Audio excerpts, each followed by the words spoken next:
ఒక ప్రముఖ ప్రైవేట్ కంపెనీలో క్లర్క్గా జీవితం మొదలుపెట్టి అంచెలంచెలుగా మేనేజర్ స్థాయికి ఎదిగిన వ్యక్తి. అతని భార్య సుమతి స్కూల్ టీచర్గా జీవితాన్ని మొదలుపెట్టి ప్రొఫెసర్గా చేసి రిటైర్ అయింది. వాళ్ల ఏకైక పుత్రరత్నం అరవింద్ ఎంఎస్ చేసి తల్లిదండ్రుల అభిరుచులకి తగినట్లున్న అమ్మాయి శాలినిని పెళ్లి చేసుకుని అమెరికాలో సెటిల్ అయిన యువ ఇంజనీర్ 5 సంవత్సరాల తర్వాత తల్లిదండ్రుల్ని చూడ్డానికి ఇండియా వచ్చాడు. తండ్రి సుదర్శన్, అరవింద్ ఇంటి బయట కూర్చొని మనసారా మాట్లాడుకుంటున్నారు. వంటగదిలో అత్త సుమతికి శాలిని సహాయం చేస్తోంది. అత్తయ్య, అమెరికాలో దేనికి కొరత లేదంటే నమ్మండి, ఎంతో హాయిగా ఉంది తెలుసా? అవును శాలిని, కానీ పని మనుషులుండరని, పనులన్నీ మనమే చేసుకోవాలని, ఫాస్ట్ లైఫ్ అని అంటారంతా. నిజమే అత్తయ్య, కానీ అలా అనిపించదత్తయ్య. ఆయన ఉద్యోగానికి వెళ్ళిపోతారు, బాబేమో స్కూల్కి వెళ్ళిపోతాడు. అందరం తలా ఒక పని చేసుకుంటాం. పని త్వరగానే అయిపోతుంది. అన్ని పనులకి మిషన్స్ ఉన్నాయి. ఎవరి మీద ఆధారపడ్డం కానీ, పని మనుషుల కోసం చాకలి కోసమో ఎదురు చూడ్డం కానీ ఏవి ఉండవంటే నమ్మండి. అయితే మనుషులు కలుసుకోవడం కానీ, మాట్లాడుకోవడం కానీ ఉండదా కోడలా? అలా ఏమీ లేదత్తయ్యా. అక్కడ మనుషులు కూడా చాలా కలివిడిగా, స్నేహంగా ఉంటారు. మన వాళ్ళు అక్కడ ఎక్కువగానే ఉన్నారు. వీకెండ్స్లో పార్టీలు అవుతూ ఉంటాయిగా, గెట్ టుగెదర్స్. అవి తెలుగు వాళ్ళం అందరం కూడా ఒక దగ్గర చేరుతాం. భోజనాలు, సంగీత కచేరీలు, నాటకాలు, చాలా సరదాగా ఉంటుందట్టయ్యా. అంతా బాగానే సందడిగా ఉంటుందా కోడలా? అవునత్తయ్యా, మీ వయసు వాళ్ళు, మీలాగే రిటైర్ అయిన వాళ్ళు, పిల్లలతో అమెరికా వచ్చి సెటిల్ అయిపోయిన వాళ్ళు చాలామంది ఉన్నారత్తయ్యా. నాకైతే మీరు మావయ్య మాతో వచ్చేస్తే ఎంత బావుండో అనిపిస్తుంది. అక్కడ మాకైనా ఎవరున్నారు చెప్పండి? మీరేమో రిటైర్ అయిపోయారు కూడా, మాతో వచ్చేయండి అత్తయ్యా అని ప్రేమగా అడిగింది శాలిని. ఆ మాట విని సుమతి ఎంతగానో పొంగిపోయింది. నిజం చెప్పనా కోడలా, నాకు కూడా మీతో పాటే రావాలని ఎంతో ఆశగా ఉందమ్మా. ఈ విషయం ఇంతవరకు మీ మామయ్యకే చెప్పలేదు. ఎప్పుడూ అదే ఆలోచన. ఒక్కగానొక్క కొడుకు, చిన్నప్పుడే ఉద్యోగ నిర్వహణలో పడి వెనక ముందు ఎవ్వరూ లేకపోవడంతో వాణ్ణి ఆయాల మీద హాస్టల్లో ఉంచి చదివించడంతో కొడుకుని చాలా మిస్ అయ్యామని ఎన్నోసార్లు బాధపడ్డానమ్మా. ఇప్పుడు మీకు ఆ బాధ అవసరం లేదత్తయ్య. మామయ్యతో మాట్లాడండి, అందరం కలిసి ఫారెన్ వెళ్ళిపోదాం, అక్కడ హాయిగా ఉందాం అని కోడలు చెప్పగానే సుమతి సంతోషపడింది. ఆ రోజు రాత్రి తన భర్తని అడిగింది, యావండి, ఒక మాట అడగనా? ఇంకా ఆలస్యం ఎందుకు సుమతి, అడుగు. నేను వద్దని చెప్పినా నువ్వు వినవు కదా. నువ్వు నా దగ్గరికి అడగాలని నిర్ణయించుకుని వస్తావు. నేను కాదంటే నువ్వేమో చిన్నబుచ్చుకుంటావు. కానీ అడుగు అడుగు. మరేం లేదండి, 4 నెలల క్రితం నేను రిటైర్ అయిపోయాను కదా. మనిద్దరం ఇప్పుడు ఖాళీయే. ఇక్కడ మనకి ఆస్తులు కానీ బాధ్యతలు కానీ కూడా ఏమి లేవు కదండి. అరవింద్ దగ్గరికి వెళ్ళిపోదామండి. కోడలు కూడా రమ్మంటోంది. నిజమేలే, కొడుకును కూడా అడుగుదాం అని చెప్పగానే సుమతి సంతోషపడింది. మరుసటి రోజున, అమ్మా ఇదిగో నీకోసం డైమండ్ నెక్లెస్ తెచ్చాను, నాన్నకేమో డైమండ్ రింగ్, మీరు తిరగడానికి కారు కూడా వచ్చే వారం మనం ఇంటి ముందే ఉంటుందమ్మా. కారు మాకెందుకు బాబు, ఉండనివ్వు నాన్న. ఇందాక నా బిల్డర్ ఫ్రెండ్తో మన ఇంటిని మోడర్న్గా రీమోడల్ చేయడానికి ఎస్టిమేషన్ కూడా మాట్లాడాను. ఒక 20 లక్షల వరకు ఖర్చు అవుతుందన్నాడు. నేను 2 దఫాలుగా పంపించేస్తానులే. మీ టేస్ట్కు తగినట్లు ఇంటిని రీమోడల్ చేయించుకోండి అని చెబుతున్న కొడుకు అరవింద్ను అయోమయంగా సుదర్శన్, సుమతి తల్లిదండ్రులు చూస్తున్నారు. అరవిందేమో ఇంకా చెప్తూనే ఉన్నాడు.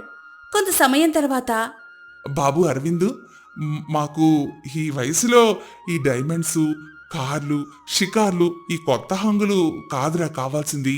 ఒక్కగానొక్క కొడుకువి, నువ్వు ప్రయోజకుడివయ్యో, లక్షణమైన కోడలు, ముద్దొచ్చే మనవడు. మాకింతకంటే కావాల్సింది ఏముందిరా? మేం కూడా రిటైర్ అయిపోయాము. జీవిత పయనంలో అలసిపోయామురా బాబు. నీ దగ్గరకు వచ్చి ఈ శేష జీవితం గడిపేయాలని అనుకుంటున్నాం అని చెప్పగానే అరవింద్ ఏం మాట్లాడకుండా మౌనంగా ఉంటాడు. అప్పుడే అక్కడికి వచ్చిన శాలిని అరవింద్తో, మాట్లాడేంటండి, మీ అమ్మా నాన్న అంత ప్రేమగా మన దగ్గరకొచ్చి ఉండిపోతామంటుంటే ఎగిరి గెంతులేసి ఆహ్వానించాల్సింది పోయి అలా ముభావంగా ఉండిపోయారేమి? నేనేమైనా వద్దంటానని అనుకుంటున్నారా ఏంటి? మనకి వాళ్ళు తప్ప ఎవరున్నారు చెప్పండి? నాకు కూడా వాళ్ళు మనతో ఉండడం చాలా ఇష్టమండి. అసలు నేనే అద్దగాన్ని మన దగ్గరికి వచ్చేయమని అడిగాను తెలుసా? శాలిని, నువ్వు కాస్త నోరు మూసుకుంటావా? నాకు తెలిసి ఏం చేయాలో. అమ్మా, నాన్న, నా నిర్ణయం కూడా వినండి. మీకు కావాల్సిన సౌకర్యాలని ఇక్కడే ఇండియాలోనే మీ ఇంట్లోనే ఏర్పాటు చేస్తాను. ఎన్ని డాలర్లు కావాలంటే అన్ని డాలర్లు ప్రతి నెల పంపుతాను. మీరు గతంలో ఏ ఏ సౌకర్యాలు వస్తువులు కావాలని పొందలేకపోయారో అవన్నీ మీకు అందజేస్తాను. దేనికి లోటు చేయను అని చెప్పిన కొడుకు మాటల్లోని ఉద్దేశం సుదర్శన్, సుమతి దంపతులు అర్థం చేసుకున్నారు. అంటే మీరు మాత్రం మాతో అమెరికా రావద్దు, నేను ఈ ముసలి వాళ్ళను భరించలేనంటవా? అంతేనా బాబు? చెప్పు. బాబు, మేం ముసలి వాళ్ళం కదా, మేం మీతో వస్తే నీ డిగ్నిటీకి భంగం. ఎంతైనా తల్లిదండ్రులం కదా. నువ్వు ఆ విషయాన్ని మర్చిపోయావని తెలియక పిచ్చి మోంది నీ తల్లి. బాబు దగ్గరికి వెళ్దామండి అని ఆశపడింది. ఇప్పుడు తెలిసిందా సుమతి, నీ ఆస్తులు ఐశ్వర్యాల కోసం మేం మొహం వాచిపోలేదురా. కన్న కడుపు తిప్పితో నీ ప్రేమాభిమానాల కోసం పాకులాడుతున్నావురా, అంతే. ఏంటి? కడుపు తీపా? ప్రేమ, అభిమానమా? మీకా? ఎంత బాగా నటిస్తున్నారు నానా. ప్రేమ ఇచ్చినా ప్రేమ వచ్చును అనే సామెత మీ గుర్తుండే ఉంటుంది. ఏనాడైనా నన్ను ప్రేమగా లాలించారా? నేను పుట్టిన నెల రోజులకే అమ్మ ఉద్యోగమే ముఖ్యం అనుకుని కేర్ సెంటర్లో నన్ను పడేసి తన దాన్ని తన ఉద్యోగానికి వెళ్ళిపోయింది. బాబు, అప్పుడు ఆగు సుమతి, కొడుకు చెప్పేది పూర్తిగా విను. అంటే మీరు మాత్రం మాతో అమెరికా రావద్దు, నేను ఈ ముసలి వాళ్ళను భరించలేనంటవా? అంతేనా బాబు? చెప్పు. బాబు, మేం ముసలి వాళ్ళం కదా, మేం మీతో వస్తే నీ డిగ్నిటీకి భంగం. ఎంతైనా తల్లిదండ్రులం కదా. నువ్వు ఆ విషయాన్ని మర్చిపోయావని తెలియక పిచ్చి మోంది నీ తల్లి. బాబు దగ్గరికి వెళ్దామండి అని ఆశపడింది. ఇప్పుడు తెలిసిందా సుమతి, నీ ఆస్తులు ఐశ్వర్యాల కోసం మేం మొహం వాచిపోలేదురా. కన్న కడుపు తిప్పితో నీ ప్రేమాభిమానాల కోసం పాకులాడుతున్నావురా, అంతే. ఏంటి? కడుపు తీపా? ప్రేమ, అభిమానమా? మీకా? ఎంత బాగా నటిస్తున్నారు నానా. ప్రేమ ఇచ్చినా ప్రేమ వచ్చును అనే సామెత మీ గుర్తుండే ఉంటుంది. ఏనాడైనా నన్ను ప్రేమగా లాలించారా? నేను పుట్టిన నెల రోజులకే అమ్మ ఉద్యోగమే ముఖ్యం అనుకుని కేర్ సెంటర్లో నన్ను పడేసి తన దాన్ని తన ఉద్యోగానికి వెళ్ళిపోయింది. బాబు, అప్పుడు ఆగు సుమతి, కొడుకు చెప్పేది పూర్తిగా విను. నువ్వు నీ ఉద్యోగం ఓవర్ టైంలతో నీ దారి నీతిగా ఉండేవాడివి. ఎప్పుడూ క్రమశిక్షణ, మంచి అలవాట్లంటూ రెసిడెన్షియల్ స్కూల్లోనూ హాస్టల్లోనూ నా బాల్యం యవ్వనం గడిచిపోయాయి. సెలవులకి ఇంటికొచ్చినా కూడా మీ క్యాంపులు, మీ హడావిడిలే కాని నన్ను ఏనాడైనా దగ్గరికి తీసుకొని ఆప్యాయంగా లాలించారా? అని బాధపడుతూ చెబుతున్న కొడుకు అరవింద్ మనసులోని బాధని తండ్రి సుదర్శన్ అర్థం చేసుకునే ప్రయత్నం చేస్తున్నాడు. ఎన్నో రాత్రులు అమ్మ నాన్న అని ఏడుస్తూ నిద్ర లేకుండా గడిపాను తెలుసా.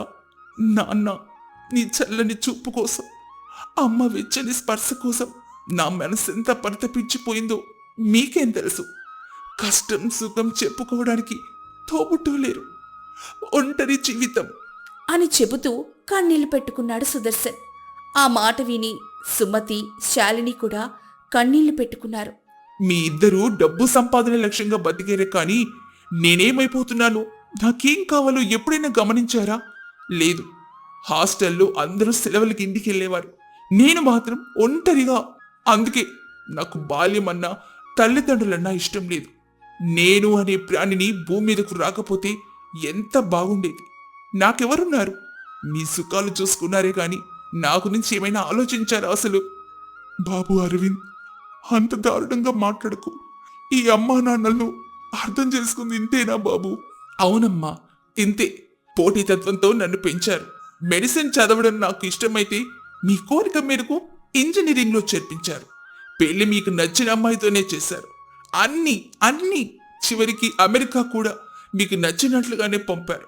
కొడుకుగా నాకేం కావాలో, నా ఇష్టాలు ఏమిటో ఏనాడైనా ఆలోచించారా? అరే, నిన్ను అడిగాం కదా బాబు. నాన్న, నన్ను అడిగినప్పుడు నేను సమాధానం చెప్పే వరకు కూడా ఉండాలి కదా. ఇలా అడుగుతారు, నేనేదో ఒకటి చెప్పేలోపే మీరే నిర్ణయం తీసేసుకుంటారు.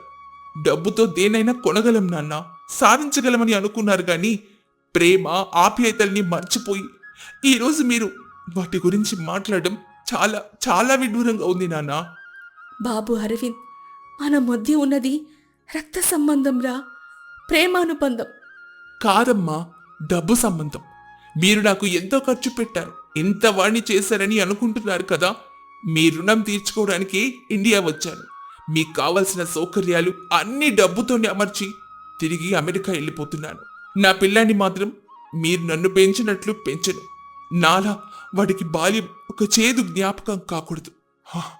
అందుకేనా బాబు కోడల్ని ఉద్యోగం చేయనివ్వడం లేదు?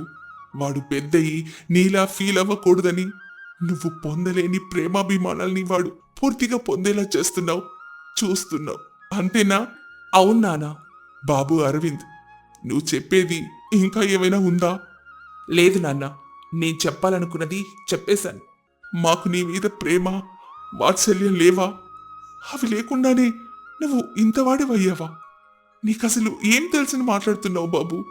మా ఇద్దరిది అటు వాళ్ళని ఇటు వాళ్ళని కాదని పెళ్లి చేసుకున్న పెళ్లి, అందరి శాపనార్థాల మధ్య మొదలుపెట్టిన కాపురం. ఇప్పుడు అదంతా ఎందుకు చెప్పండి?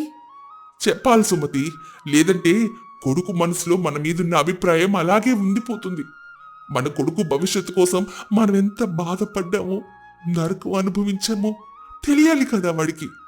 మావయ్య, నన్ను మాట్లాడివ్వు కోడలా. బాబు, నాది ఒక ప్రైవేట్ ఉద్యోగం. ఇద్దరం కలిసి ఉద్యోగాలకు వెళితే గాని నమ్మకంగా ధైర్యంగా ఉండలేని పరిస్థితి. నువ్వు కడుపులో పడిన వేళ విశేషం. మీ అమ్మకి ఉద్యోగం దొరికింది. మెటర్నిటీ లీవ్ నెల కంటే ఇవ్వలేదు. ప్రైవేట్ స్కూల్ కావడంతో ఉద్యోగం వదులుకోలేదు. ఎందుకంటే నీ భవిష్యత్తుకి మా ప్రేమ ఒక్కటే సరిపోదు కదా, డబ్బు కూడా ఉండాలి అని చెబుతున్నా తండ్రిని అలా చూస్తూ ఉంటాడు అరవింద్. నువ్వు పుట్టిన నెల రోజులకే నీ అమ్మ నిన్ను వదిలి వెళ్ళలేక ఎంత ఏడుస్తూ ఉద్యోగానికి వెళ్ళిందో నీకేం తెలుసు? బాబు కేర్ సెంటర్ స్కూల్లోనే ఉండడంతో గంట గంటకి నీ దగ్గరికి వెళ్ళొచ్చేది. మాకు వెనకాల ఆస్తులు లేవు బాబు. మా పెద్దల తిట్లు తప్ప మమ్మల్ని కాదని చేసుకున్నారు. ఎలా ఉంటారో ఎలా పైకొస్తారో చూద్దామని సవాళ్లు విసిరేవారే కాని సాయం చేద్దామనే సహృదయులు మాకెవ్వరూ లేరు బాబు అని భర్త చెప్తూ ఉండగానే మాటల మధ్యలో సుమతి కల్పించుకొని, బాబు అరవింద్, మేము ఆ రోజు క్రమశిక్షణతో నిన్ను పెంచబట్టే నువ్వు ఈ స్థితికి వచ్చింది. మా అదుపాజ్ఞలు కట్టుబాట్లు చూసేవే గాని వాటి వెనకాల మా ప్రేమ ఆత్మీయతని అర్థం చేసుకోలేకపోయావు. ఉన్నది ఒక్క నలుసువి, ఎంతో గొప్పవాణ్ణి చెయ్యాలి, నవ్విన నాపచేనే పండిందని అనుకునేటట్లుగా నిన్ను పెంచాలన్నదే మా తాపత్రయం అని చెబుతూ ఉంటే అరవింద్కి తల్లిదండ్రుల మనసు కొంచెం కొంచెం అర్థమవుతున్నట్లుగా అనిపించింది. ఈ రోజు నీకున్న స్థాయి హోదా ఆ రోజే నాకుంటే మీ అమ్మ ఉద్యోగం చేసేది కాదు. నేను నీలాగా గొప్ప కబుర్లు ఎంతో బాగా చెప్పేవాణ్ణి. హాస్టల్లో ఎందుకు ఉంచామనేగా నీ ప్రశ్న? ఎప్పుడు క్యాంపులని నేను, అమ్మ స్కూల్లో ప్రైవేట్లని ఉండిపోవడం వల్లే నీకు సమయం ఇవ్వలేకపోతున్నామే, దగ్గరుండి చదివించలేకపోతున్నామే అన్న బాధతో హాస్టల్లో అయితే అందరితో కలిసిమెలిసి ఒంటరితనం పోగొట్టుకుని బాగా చదువుకుంటావని అనుకున్నాం బాబు. అందుకే వేశాం హాస్టల్లో. 9వ క్లాస్లో ఉన్నప్పుడు ఒక్కసారి నిన్ను సెలవులకి ఇంటికి తీసుకురాలేదు. ఎందుకో తెలుసా? అప్పుడు మీ అమ్మకి మేజర్ ఆపరేషన్ అయ్యింది. నువ్వు గాబరా పడతావని ఆ సంవత్సరం సెలవులకి నిన్ను తీసుకురాలేదు. అంత మాత్రానికే అమ్మ నాన్నకి ప్రేమ లేదు, డబ్బే ప్రధానమని ఎంత తేలిగ్గా అనేసావు బాబు. నాన్న, అది మేము పోటీతత్వంలో కాదురా నిన్ను చదివించింది. నువ్వు దేనికి లోటు పడకూడదని అమ్మా నాన్న నాకేమివ్వలేదు, అందరిలా ట్యూషన్స్ పెట్టించలేదు. వాళ్ళు బాగా ఖర్చు పెట్టుంటే నేను ఇవాళ ఇంకా ఎంతో గొప్పగా ఉండేవాణ్ణని కలలో కూడా అనకూడదనే ఉద్దేశంతోనే నిన్ను మా శక్తికి మించి చదివించా. యావండి, మన ఆనందం, మన జీవితం, మన కొడుకును అనుకొని పడిన కష్టం గురించి ఈ ఫారెన్ సుపుతుడికి చెప్పాల్సిన అవసరం లేదండి. లేదు సుమతి, మనం కొడుకు జీవితాన్ని నాశనం చేశామో బాగు చేశామో అర్థం చేసుకునే వయసు ఇప్పుడు మన కొడుకు వచ్చింది. బాబు అరవింద్, నీకు సైట్ ప్రాబ్లం ఉండడంతో మెడిసిన్ కష్టపడలేవని, ఇంజనీరింగ్ అయితే త్వరగా సెటిల్ అవ్వడానికి అవకాశాలు ఎక్కువని నీ శ్రేయాభిలాషులుగా ఆలోచించి అలా చదివించాం. అంతేగాని నువ్వు తొందరగా సంపాదిస్తే మేం జల్సాలు చేయడానికి కాదయ్యా. మా స్థాయికి మించి అప్పులు చేసి నేను ఫారెన్ కూడా మా ఖర్చుతోనే పంపించాంబ్రా. ఇది మా బాధ్యత.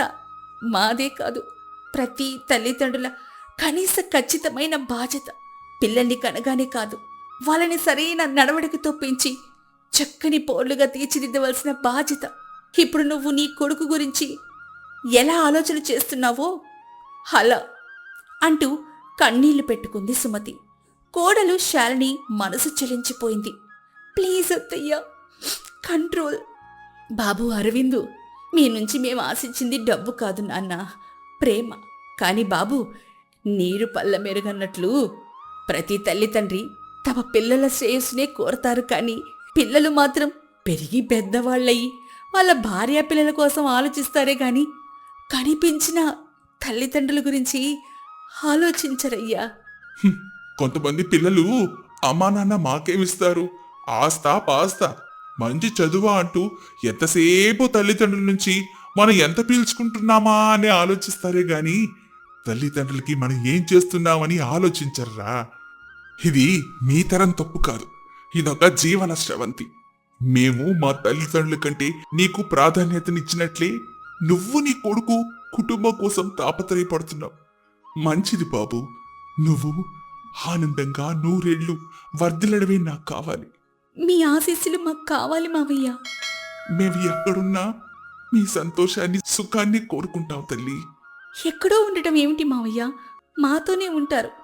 లేదు కోడలా, మా గురించి మా అరవింద్ బాబు ఇంత గొప్పగా ఆలోచించి ఉంటాడని మేము ఏమాత్రం అనుకోలేదమ్మా. బాబు అరవింద్, కళలో కూడా అమ్మా నాన్నలకి నీ మీద ప్రేమ లేదని అనుకోకు. నువ్వే మా ప్రాణం, సర్వస్వం. ఈ బంధాలు ఆత్మీయతలు చాలా సున్నితమైనవి, డబ్బుతో కొనలేనివి, వెళ్ళలేనివి. నిజం చెప్పారత్తయ్య. ఇంతసేపు నేనేదో మభ్య పెట్టాలనో లేదా నీ దగ్గర ఉండడానికి ఏవో మాయ మాటలు చెప్తున్నావనో పొరపాటు కూడా అనుకోకు బాబు. సమయం వచ్చింది కాబట్టి ఇంత వివరంగా చెప్పాల్సి వచ్చింది. ఆ పైన ఏమనుకున్నా నీ ఇష్టం అని నిట్టూర్చాడు సుదర్శన్. అప్పటికే సిగ్గుతో గిల్టీ ఫీలింగ్తో కన్నీళ్లు పెట్టుకుంటున్న ఫారెన్ కొడుకు అరవింద్ నోరు విప్పి, నాన్నగారు, నేను ఎంత అవివేకినో అజ్ఞానినో నాకిప్పుడే తెలిసింది.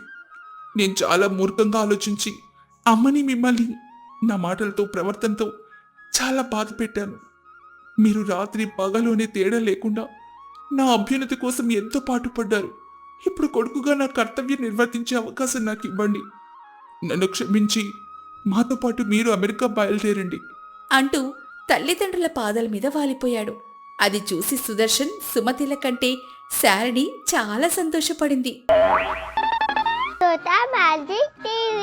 Please like, share and subscribe my channel.